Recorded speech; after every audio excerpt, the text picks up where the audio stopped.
But it doesn't end there. Lost humanity rejected their creator and redeemer. So Christ the King, that on that white horse I just described, returns as judge, and for 1,000 years he keeps his promises. He shows he can renew the earth. But nearly all of humanity rebels. Wait till we get to that chapter. It's so sad. So the final judgment comes, and he casts all the rebels into the lake of fire. So basically what we have is the second coming of Christ in flaming fire taking vengeance. He sets up his kingdom, and we have the first time there's paradise on earth since the Garden of Eden. And Jesus is literally ruling. That's called the millennium. Well, most people reject him, and so we have the rebellion in chapter 20, verses 7 to 15, and the great GWT means great white throne.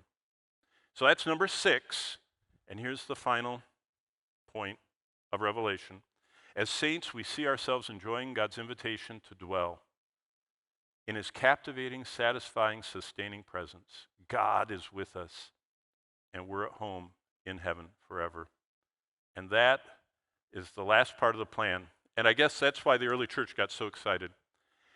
They're going to dwell in the house of the Lord forever. Most of the saints, the early saints, were poor and slaves. Great, vast majority of them were very poor, and many of them were slaves.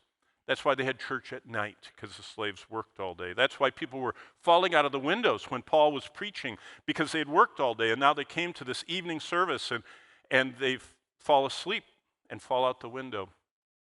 So basically, and this is very important if some of you have kind of lapsed into somnambulism, you're half asleep or whatever, this is what the final exam is all about, you being able to match these 7 events. Now, this is in your notes, but just start thinking about this.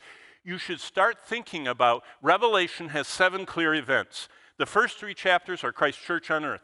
Then chapter 4 and 5, and again in the first half of chapter 19, we see his church and the saints in heaven.